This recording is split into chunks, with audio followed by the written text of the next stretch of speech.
Boa tarde, meio-dia e 3. Começa o Rede Notícia, produzido pela equipe de jornalismo da Rede Catedral de Comunicação Católica, que você acompanha de segunda a sexta pela TV Horizonte, canal 30, Rádio América na sintonia FM 107,1 e também pela Rádio Cultura AM 830. Eu sou Júnior Brasil. E eu sou Nicele Fonseca, é um prazer estar na sua companhia. O Rede Notícia é um jornal dinâmico, rápido e informativo, feito especialmente para você.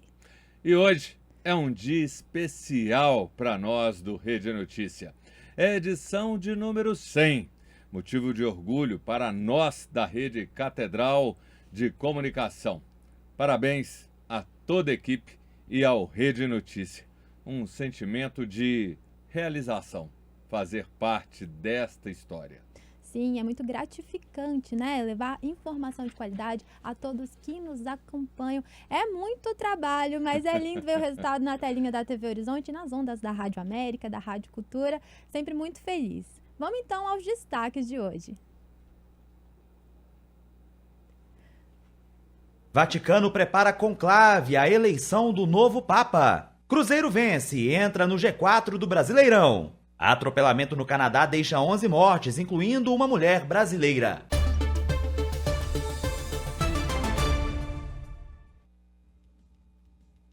Previsão de céu nublado a parcialmente nublado com chuvas e raios. Mínima de 19,5 graus e máxima prevista de 28. A umidade relativa do ar está em torno de 60%. E a gente já começa com a presença do repórter Léo Apolinário, direto da redação, que traz informações do sepultamento do Papa Francisco. Boa tarde, Léo. Como que foi o enterro do Papa? Boa tarde, Neikeli. Boa tarde a todos que estão nos assistindo e nos ouvindo aqui no Rede Notícia, TV Horizonte e Rádio América. O enterro do Papa foi no sábado, cerca de 400 mil pessoas, entre católicos, jornalistas e também líderes mundiais, estavam presentes acompanhando. Lembrando que essas 400 mil pessoas, a gente fala na Praça de São Pedro, sem contar as outras milhares que acompanharam pela rede social e pela televisão. Nós podemos destacar que neste velório do Papa Francisco, na cerimônia, foi destacado o trabalho do Pontífice na América Latina em prol dos mais pobres e da paz mundial. Francisco fez uma série de modificações no funeral para que o evento se assemelhasse mais ao enterro de um bispo diocesano do que de um imperador romano. Ele mesmo disse isso. Nós vamos destacar aqui alguns momentos. O primeiro foi a chegada do caixão, o funeral que começou um pouco mais depois das 9 da manhã, no horário de Roma, e quando os sinos da Basílica de São Pedro tocaram. Depois, durante a celebração, que foi conduzida pelo decano do Colégio Cardinalício, o cardeal Giovanni Battista Re, um italiano de 91 anos, ele prestou a homenagem ao Papa, falou sobre a liderança pastoral, que, segundo ele, foi mantida por meio da personalidade resoluta. Depois, teve uma reunião entre Trump e Zelensky. Na verdade, essa reunião foi momentos antes da missa, mas que se destacou, e dezenas de autoridades que participaram da cerimônia, inclusive o presidente Luiz Inácio Lula da Silva. Uma coisa também se destacar falando sobre o encontro entre Donald Trump e Zelensky, foi também a presença de vários líderes europeus perto de Trump, já que as relações estão estremecidas desde o tarifaço. E depois a inédita procissão para o descanso final do Papa Francisco. O cardeal Giovanni Battista Re abençoou o caixão do Papa com água benta antes de queimar incenso e turíbulo, que é um símbolo de purificação. Os sinos da Basílica de São Pedro tocaram 3 vezes pontualmente ao meio-dia no horário local após a bênção do caixão. E Francisco foi o primeiro Papa desde Leão XII, que morreu em 1903, a ser sepultado fora do Vaticano. Ele foi sepultado na Basílica de Santa Maria Maggiore, Santa Maria Maior. E no domingo, o túmulo de Francisco já estava sendo visitado pelos fiéis peregrinos que estão em Roma e, no horário das 5 horas da tarde, os cardeais fizeram uma homenagem e foram fazer uma visita até o túmulo de Francisco. Eu volto com vocês. Obrigado, Léo. 3 pessoas foram presas em Belo Horizonte por suspeita de fraudar caixas eletrônicos e roubar 2 agências da Caixa Econômica Federal. Segundo a Polícia Federal, o grupo instalava dispositivos nos caixas eletrônicos para prender cartões ou envelopes de depósitos dos clientes. Esse tipo de golpe, conhecido como grampo retentor, impede a conclusão das operações bancárias, levando os clientes a acreditarem que houve falha no terminal. De acordo com a Polícia Federal, os suspeitos podem responder pelos crimes de furto qualificado mediante fraude, associação criminosa e outros crimes relacionados, com penas que podem passar dos 8 anos de prisão. A polícia procura por 2 homens que invadiram a casa de uma servidora pública federal de 44 anos no bairro São Luís, região da Pampulha, em Belo Horizonte. A mulher e o marido de 47 anos não estavam no imóvel quando ocorreu o furto no fim da manhã de ontem. Conforme o boletim de ocorrência, o casal saiu na parte da manhã e, ao retornarem de tarde, viram que a casa tinha sido arrombada e furtada. Imagens da câmera de segurança do imóvel registraram a dupla que entrou na residência.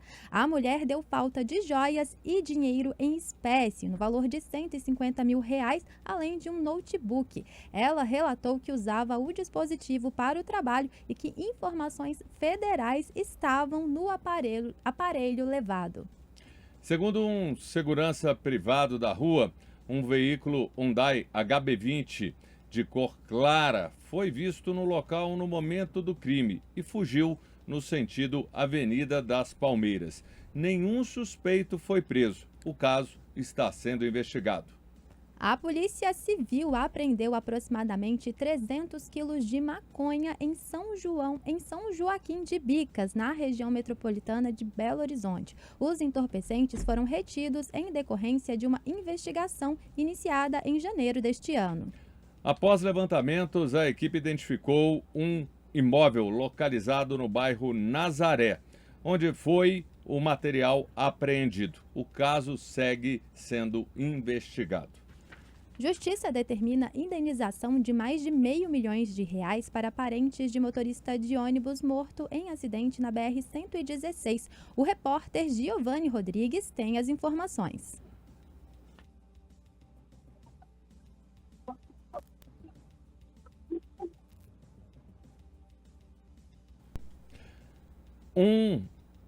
Uma enxurrada arrastou 3 carros em Timóteo. A forte chuva, logo nas primeiras horas da madrugada desse domingo, provocou o transbordamento do córrego Timotinho, no bairro Alvorada. A água invadiu as casas próximas e chegou a atingir cerca de 150 centímetros de altura dentro das residências. Equipes do Corpo de Bombeiros de Coronel Fabriciano e Ipatinga foram acionadas e atuaram no apoio à população. As autoridades municipais estiveram no local e providenciaram o envio de máquinas para a limpeza das ruas e dos imóveis afetados.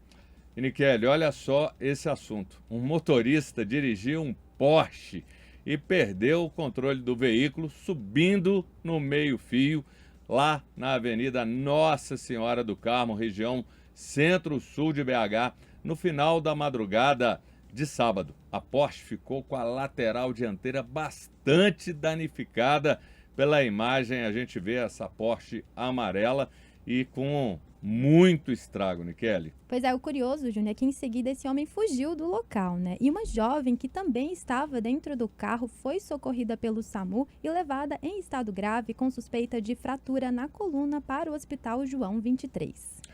Prefeitura abre novo posto de vacinação contra a gripe em Belo Horizonte. A repórter Milene Alves tem as informações. Moradores de Belo Horizonte podem se vacinar contra a gripe em um novo posto de vacinação a partir desta segunda-feira. O local será exclusivo para o público convocado a partir de 18 anos e está localizado na Faculdade Estácio, no bairro Floresta. As doses serão aplicadas de segunda a sexta-feira, sempre das 8 da manhã até o meio-dia. Para a vacinação é necessário apresentar documento com foto, CPF e cartão de vacina. Trabalhadores da saúde, do transporte coletivo, dos Correios, além de professores, caminhoneiros e profissionais das Forças Armadas, de Segurança e de Salvamento, devem apresentar comprovante da função exercida. Para as mães com crianças recém-nascidas, é necessário apresentar a certidão de nascimento do bebê e pessoas com deficiência ou doenças crônicas devem apresentar o laudo que comprovem essa condição. Repórter Milene Alves. Obrigada, Milene. O metrô de BH tem mudança em horário de circulação nesta semana. Quem detalha é a repórter Letícia Bessa.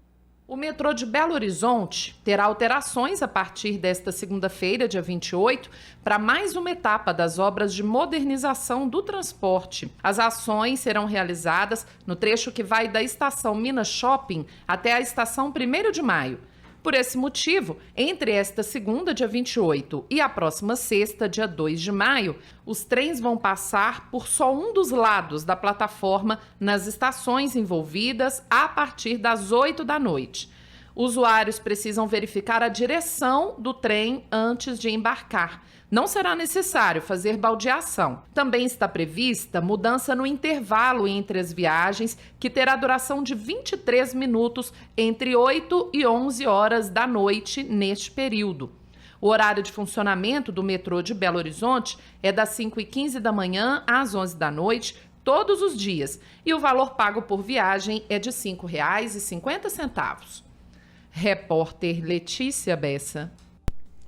Obrigado, Letícia. Prefeitura de Contagem decreta situação de emergência em saúde pública nesta segunda. O repórter Giovanni Rodrigues tem os detalhes ao vivo falando com a gente. Boa tarde, Giovanni.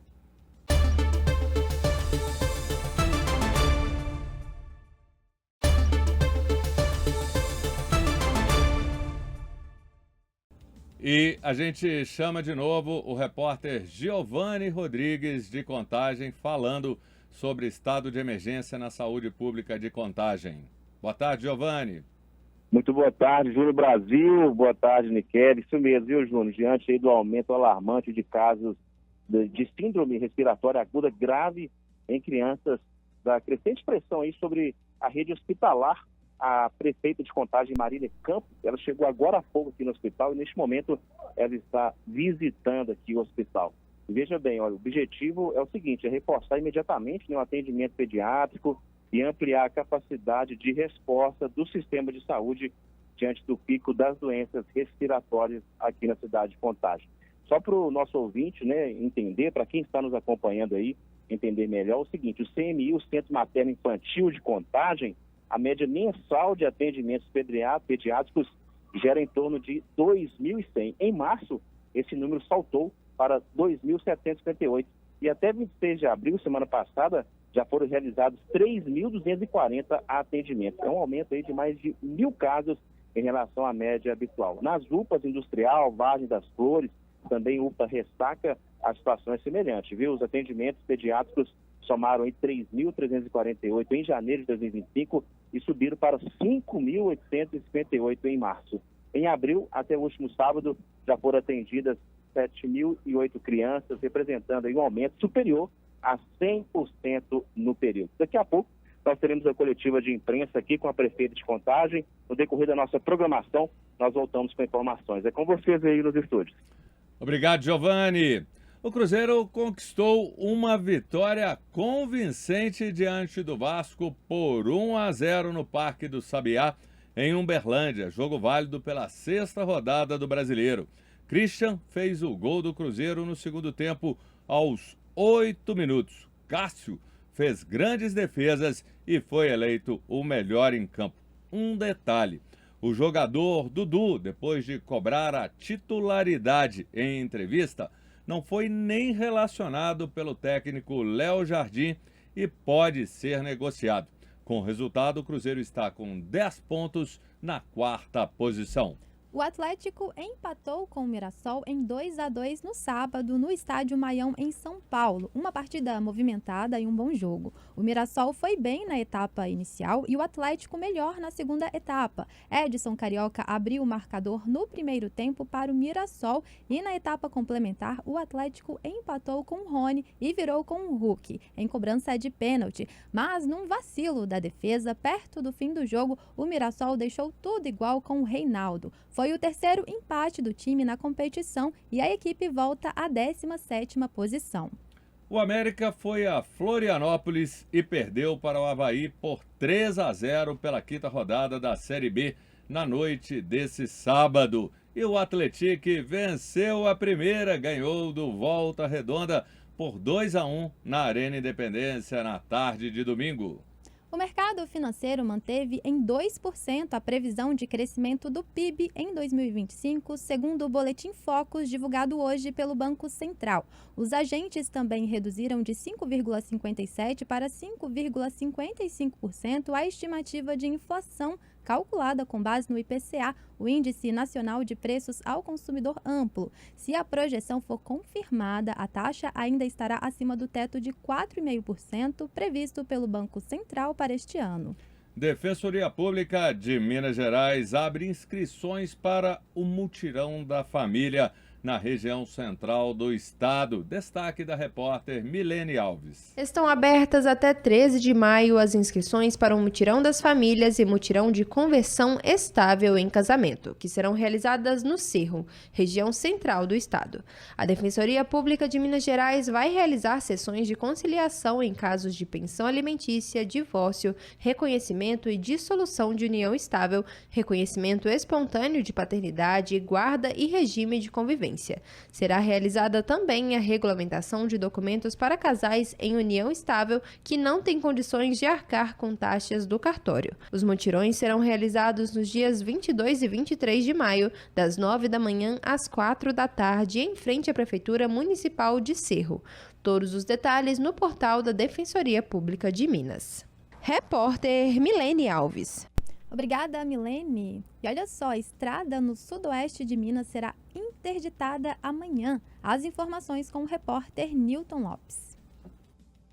A rodovia MG-50 será interditada nesta terça-feira, dia 29, em Passos, no sudoeste de Minas, para detonação de rochas no trajeto de acesso ao Distrito Industrial em construção no município.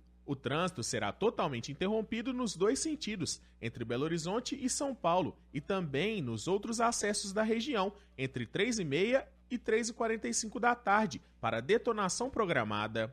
Por questões de segurança, a área será isolada em um raio de 800 metros.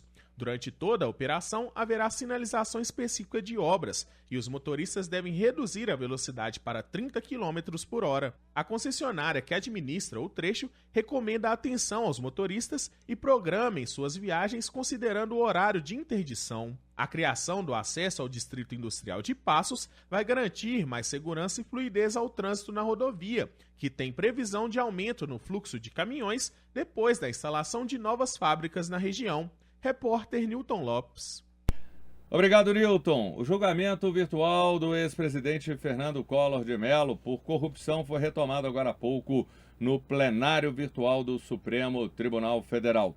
Até agora, 6 ministros votaram pelo cumprimento da sentença de 8 anos e 10 meses de prisão determinado pelo ministro Alexandre de Moraes. 4 ministros ainda podem se manifestar, mas a votação virtual permite a mudança de votos até a meia-noite. O destaque para que o ex-presidente fosse julgado no plenário físico foi retirado pelo ministro Gilmar Mendes. Fernando Collor foi condenado em 2023 por intermediar interesses da construtora UTC junto à extinta BR Distribuidora. As investigações em torno do caso rastrearam 20 milhões de reais em propinas pagas ao político. Collor está preso em Maceió e os advogados dele vão pedir que ele cumpra a sentença em regime domiciliar por problemas de saúde.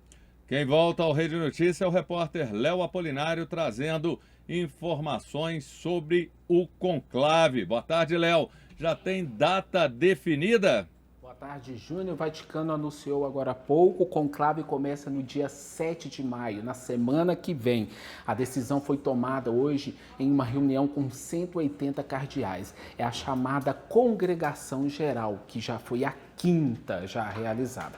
Essas reuniões se reúnem os cardeais votantes e não votantes durante o período de 9 dias após a morte do Papa. Essas reuniões, os cardeais decidem os futuros rumos e pautas da igreja daqui para frente. Os cardeais também decidiram pelo fechamento para o público da Capela Sistina, onde será realizado o conclave. Vai começar então o conclave, como eu disse, após o final das novendiales, que é o período de luto. O Vaticano informou também que já terá início na manhã do dia 7. O conclave começa com uma missa, chamada pela eleição do Pontífice Romano, na Basílica de São Pedro. E à tarde os cardeais estarão na Capela Sistina para iniciar a votação. Lembrando que os dois conclaves anteriores, em 2005 e 2013, por exemplo, duraram apenas 2 dias. Então, a partir do dia 7, todo mundo já vai viver essa expectativa se teremos ou não aquele famoso anúncio, Habemus Papa, fumaça branca, fumaça preta, e tudo que se falar agora não passam de especulações sobre quem vai ser o novo Papa, quem é mais cotado, quem não é. Então agora, a partir do dia 7, todo mundo estará voltado para o Vaticano para saber quem comandará a Igreja Católica nos próximos anos. Muito obrigada, Léo, pelas informações. Olha só, a brasileira Kira Salim, de 34 anos, é uma das 11 pessoas mortas por atropelamento neste fim de semana em um festival de rua em Vancouver, no Canadá. Kira era habilitada pela Universidade Federal do Rio de Janeiro para dar aulas de música e vivia no Canadá com o marido há 3 anos. Segundo a polícia, pelo menos 11 pessoas morreram e mais de 20 ficaram feridas num evento da comunidade filipina.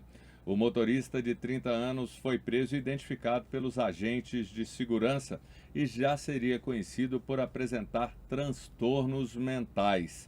O atropelador foi indiciado por pelo menos 8 homicídios e pode ser condenado à prisão perpétua. Termina a primeira parte do Rede Notícia e agora você acompanha uma entrevista com a advogada especialista em direito previdenciário, Juliana Bento, que vai falar sobre a fraude no INSS. Acompanhe as nossas redes sociais do Instagram, @TV Horizonte Oficial e @Rádio América Oficial. Até amanhã.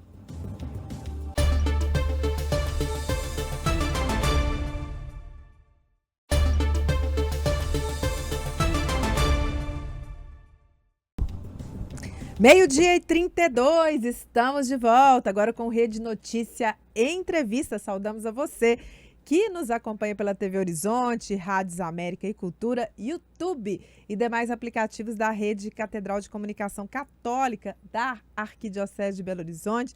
Boa tarde, João Eduardo Santana. Oi, Juliana, boa tarde. Agora meio-dia e 32, nós saudamos com muito carinho a você que nos acompanha pelas redes sociais e também pelos veículos de comunicação da nossa arquidiocese. Na semana passada, a Polícia Federal e a Controladoria Geral da União deflagraram uma operação para apurar descontos indevidos em benefícios de aposentados e pensionistas, principalmente entre os anos de 2019 e 2024. Foi um assunto que ficou muito em voga. A estimativa é que o valor desses desvios podem chegar a mais de 6 bilhões de reais. 6 servidores públicos do INSS, que é o Instituto Nacional de Seguro Social, foram afastados de suas funções, entre eles o presidente Alessandro Sanafuto, que inclusive foi demitido em seguida pelo presidente Lula. Então, para entender melhor o que foi essa fraude, esclarecer quais descontos podem ser feitos na folha dos aposentados e pensionistas, nós vamos conversar agora com a advogada especialista em direito previdenciário, Juliana Bento. E eu quero pedir a você, aposentado e pensionista, para você parar o que você está fazendo agora, pegar papel, pegar caneta, ou então pegar o bloco de notas de celular e ir anotando as suas dúvidas para você já também ir acompanhando conosco, que essa conversa é para você, aposentado e pensionista do INSS. Juliana, boa tarde, bem-vinda. Boa tarde, Juliana, boa tarde, tudo bem? Boa tarde você que está em casa também, né, para a gente poder aqui esclarecer um problemão, né, para todo mundo. Problemaço. Ô, Juliana Bento, Conta pra gente como é que a gente define essas fraudes, como é que começou isso? Pois é, eles começaram devagarzinho. O que que eles fizeram? Foram feitas associações e essas associações começaram a fazer descontos mensais, mas pequenos valores, né? Foram valores de 30, 40, 50, 80 reais na conta lá no benefício do segurado. E alguns segurados têm vários empréstimos e começaram a não perceber este valor. Ano passado, por exemplo, estimou-se que aproximadamente 400 mil, né, do débito. Só que eles ficaram confortáveis, né, com essa fraude e foram escalando isso. E percebeu-se esse desconto, principalmente por uma amostragem que foi feita pela própria INSS, foi feito muito contra indígenas, contra as pessoas que recebem o BPC, os idosos. E aí, da parte disso, isso foi sendo escalado e por isso que chegou nessa quantia de mais de 6 bilhões de débito, de fraude, né, da quantia da fraude. Então, foram valores descontados do salário, né, do benefício do segurado, mensalmente, e esses valores eram pagos para associações, que eram tidas associações que representavam os segurados. Associações que, em tese, estariam ali para defender o interesse do segurado. Seria como se fosse uma contribuição sindical. Entendi. Essa era a desculpa que era utilizada. E percebe-se esse desconto através de um valor que vem lá e destinado para associações, um valor, tá sempre uma sigla colocada, um dos últimos descontos que consta lá no extrato de crédito do segurado. Parece que era um valor, doutora, relativamente pequeno e que a pessoa que não tem o costume de conferir o extrato, ela custava a perceber, né? Exatamente isso, porque as pessoas normalmente só têm o hábito de verificar o extrato bancário, se o valor foi depositado ou não. Só que, gente, o valor do extrato bancário, o valor que é acreditado para você, ele já está ali com os descontos. Certo. Então, as pessoas só consultando o extrato bancário, ela não consegue perceber esse desconto. Esse desconto só é percebido quando o segurado acessa, através do aplicativo do INSS, no site do INSS, ele acessa ali o extrato de pagamentos. Ali vai constar o valor desse desconto que estava sendo realizado. Muito bem. Tem uma questão que eu acho que favoreceu muito essa fraude desse tamanho, é que é o seguinte, as pessoas hoje em dia, elas não têm mais acesso àquele, eu vou chamar de olerite aqui, eu nem sei se é o nome certo, né?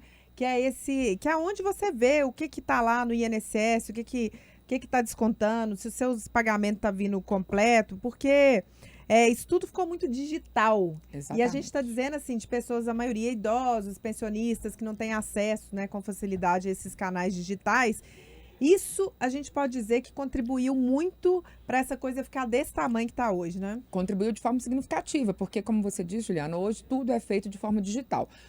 Os aplicativos, ele é bem acessível, né? Ele é fácil, mas a gente sabe a dificuldade das pessoas, principalmente as mais idosas, com o mundo digital. A gente está vendo essa dificuldade hoje, né? A gente vive um momento de transição para essa digitalidade. Então, o que acontece? Se a pessoa não tomar o cuidado de acessar ali o extrato do INSS, ela não vai perceber esse desconto. Deve ter gente até hoje que ainda não percebeu esse desconto e o desconto continua sendo realizado mensalmente.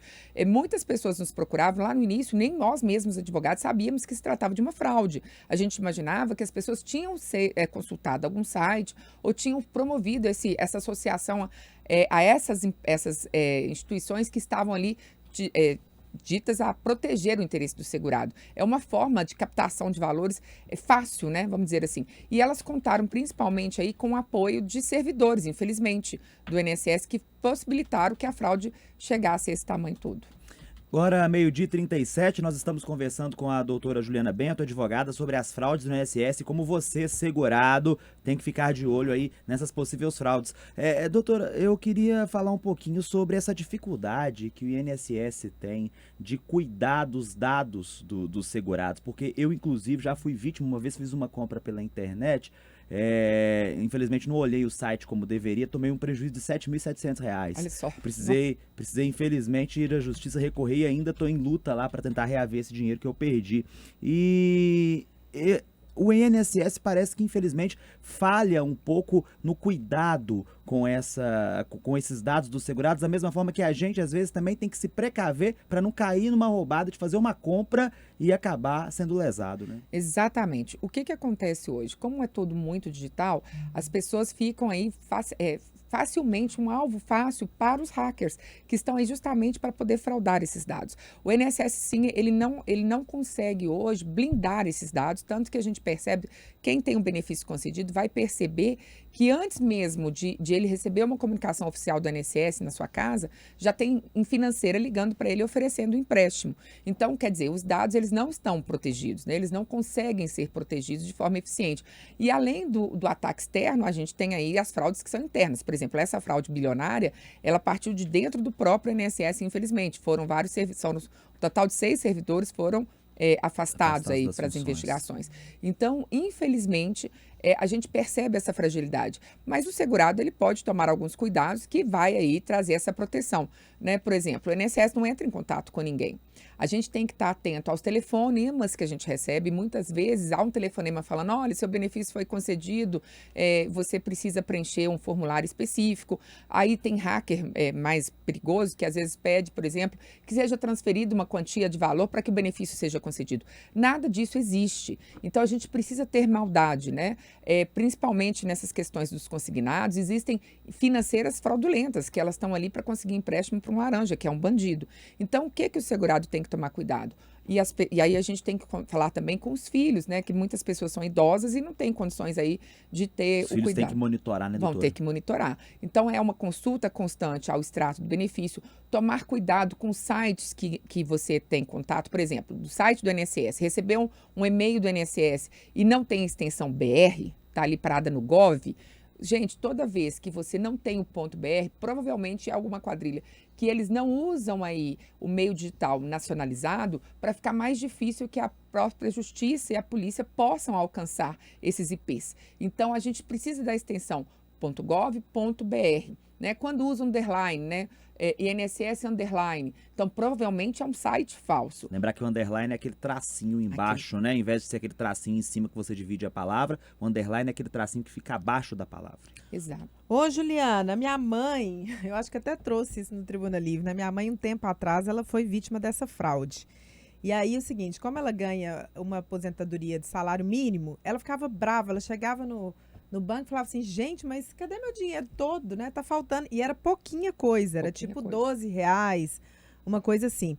E nessa época, a gente até trouxe esse assunto no Tribuna Livre, da dificuldade de você reaver os valores que já tinham sido descontados. Porque o INSS, ele orientava o seguinte, que você entrasse em contato com a associação, no caso dela era a Confederação Nacional da Agricultura, não tem nada a ver. Ela nunca foi rurícola também, não. Para você pedir esse reembolso, né, mandando um e-mail, tal, ou seja, dificultando mais ainda o processo do que a gente falou dessa digitalização.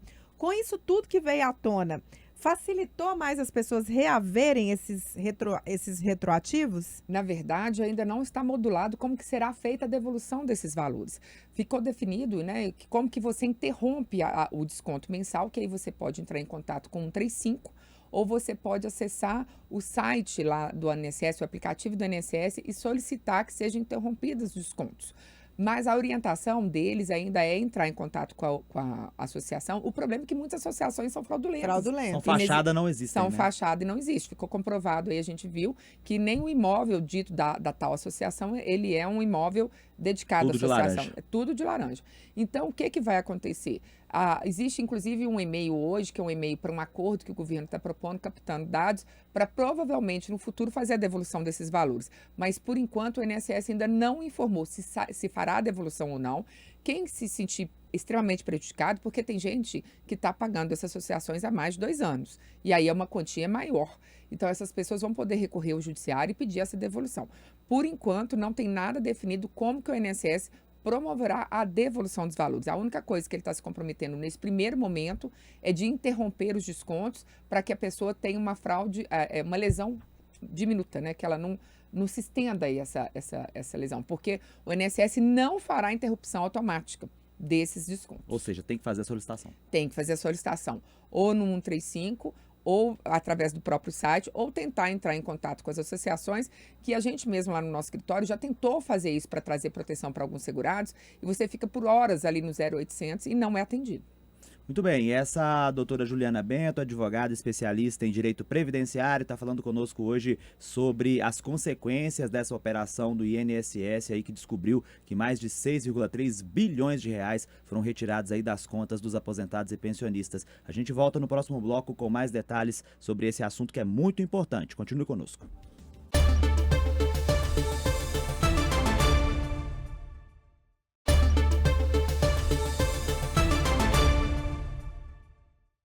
Meio-dia e 47, de volta aqui com o nosso Rede Notícia Entrevista. Hoje, detalhando essa questão das fraudes, dos descontos do INSS, né, gente? Que todo mundo só está falando nisso. Estamos recebendo aqui no estúdio a advogada previdenciária, especialista em INSS, doutora Juliana Bento.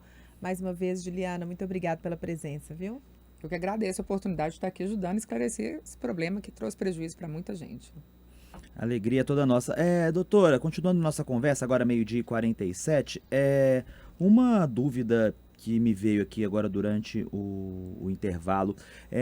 As associações podem fazer, né, essas pseudo-associações, né, digamos assim, elas podem fazer esses descontos para quem recebe, por exemplo, LOAS, BPC, que é o benefício de prestação continuada, e para esses outros benefícios do governo. Às vezes a pessoa não é nem aposentada nem pensionista, mas recebe esses benefícios. Pode descontar da mesma forma? Se tem benefício, ainda que seja esse benefício de assistência, pode sim ser feito esses descontos, porque esses benefícios de assistência também é possível que seja feito empréstimo com eles. Então, infelizmente, todos que recebem benefício do INSS, sejam segurados ou pessoas da assistência, podem sim ser alvos de fraude, infelizmente. Essa palavra empréstimo, infelizmente, é uma realidade de muitos aposentados e pensionistas, né?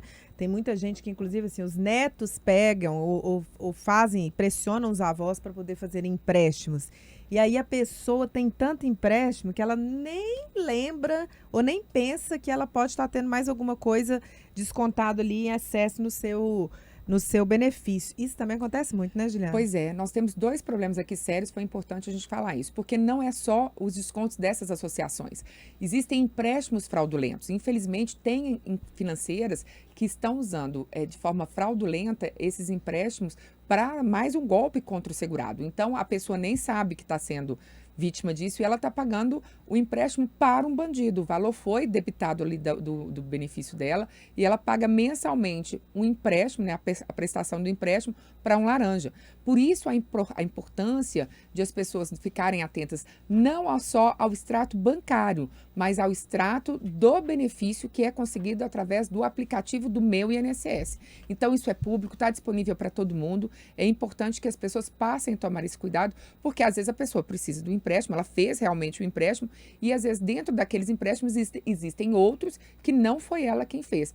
E as quadrilhas estão muito especializadas nisso. Elas forjam documentação, hoje com a inteligência artificial, às vezes forjam até que a pessoa fez o aceite do empréstimo. Muito cuidado, então, na hora de mandar documentos, né? Tem pessoas que entram em contato e falam, preciso da sua identidade. As pessoas enviam esses documentos de forma inocente e aí elas compactuam de forma inocente com o golpe. Elas facilitam que o golpe seja aplicado a elas. Agora, meio-dia e 50, doutora, o governo já anunciou que os descontos indevidos, né, eles foram interrompidos já e nesse mês de maio vão ser concretizados, né, esses interrompimentos, digamos assim. E estão sendo feitos os estudos para contabilizar de fato, porque eu particularmente acho que vai dar muito mais do que 6,3 bilhões, né? Acho que isso por enquanto é apenas um número que o governo conseguiu apurar. Agora a grande pergunta, a pessoa pegou a folha do benefício do mês de junho, por exemplo, e viu que continua o desconto, tem que judicializar?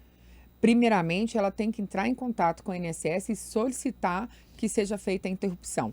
Então, é importante que ela tome esse cuidado administrativamente primeiro, porque o governo falou que vai fazer a interrupção imediata, mas são milhares de beneficiários. Então, pode ser que algum deles não seja realmente interrompido. Então, é importante, principalmente no próximo benefício, verificar se o empréstimo realmente foi interrompido. O empréstimo, não, desculpa. A contribuição para a associação foi realmente interrompida ou não. Se não foi interrompida, as pessoas devem ligar no 135 ou entrar lá no site, né, no aplicativo do Meu INSS e clicar lá, que já tem inclusive uma ferramenta específica para que seja promovida a interrupção desse desconto da associação. Mandar e-mail vale?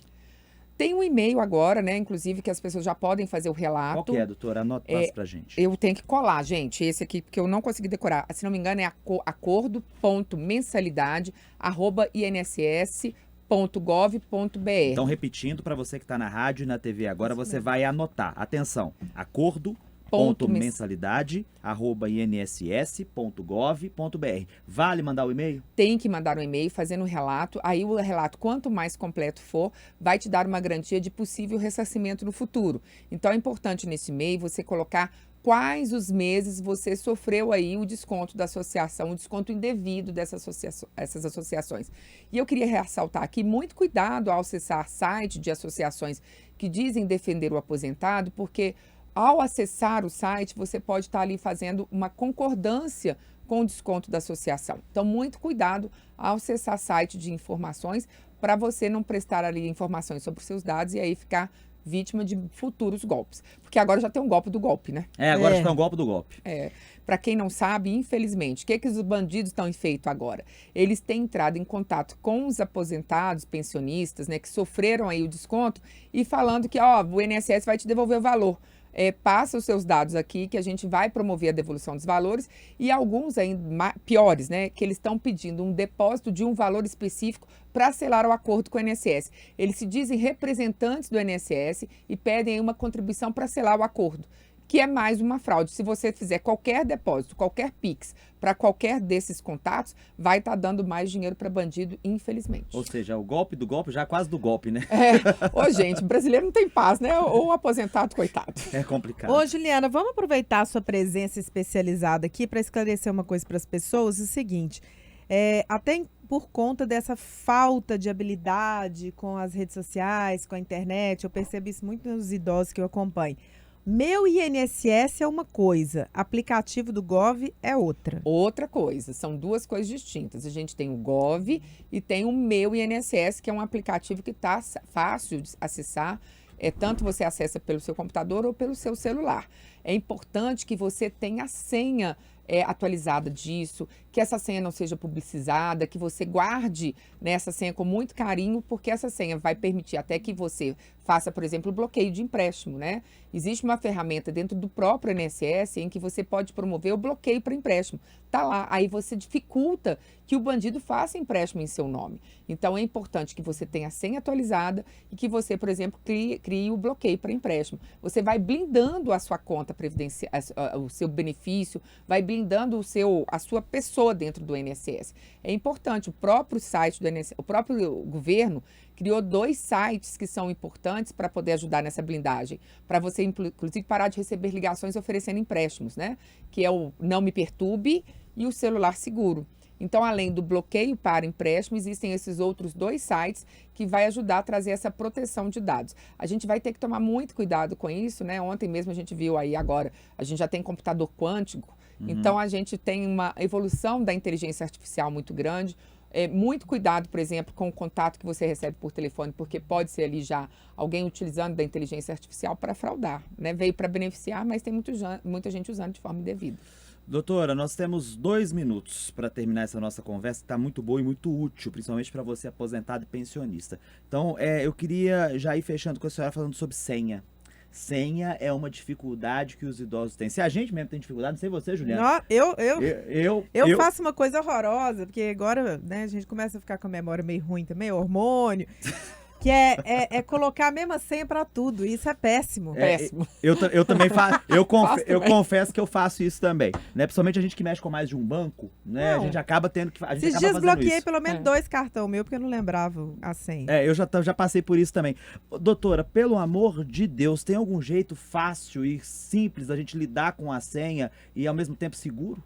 Olha só, primeira coisa, tem que ter a senha. Muita gente não tem senha no benefício, que me deixa mais preocupada ainda. Muita gente vai tocando sem blindar, né?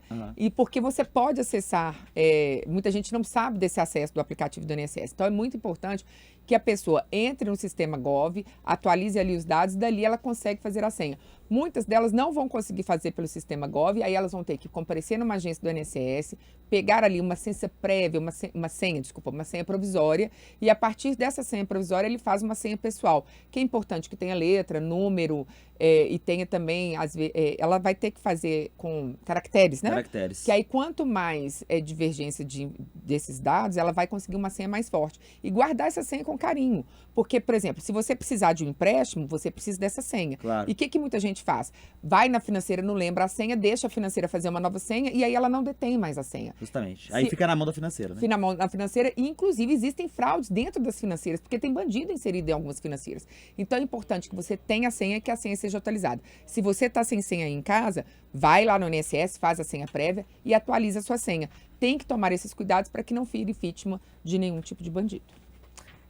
Olha, agradecer muito a presença aqui da doutora Juliana Bento, advogada especialista em direito previdenciário, mais uma vez aqui, né, fazendo essa prestação de serviço para os nossos ouvintes, os nossos telespectadores. Juliana, muito obrigada. Eu que agradeço a oportunidade de estar aqui. Todo mundo aí em casa tomar cuidado, né? Cuidado com o telefonema, cuidado com o site, cuidado com tudo, principalmente para não sofrer novos golpes. Prazer estar aqui mais uma vez. Prazer é nosso em recebê-la. Você que esteve conosco até agora, gratidão, nosso abraço fraterno. Na Rádio América você fica com o programa Vaticano e na TV Horizonte é a vez do Bola na Rede com o Júnior Brasil. Você segue a gente nas redes sociais.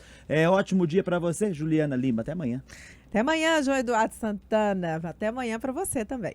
Deus nos guarde nessa segunda-feira.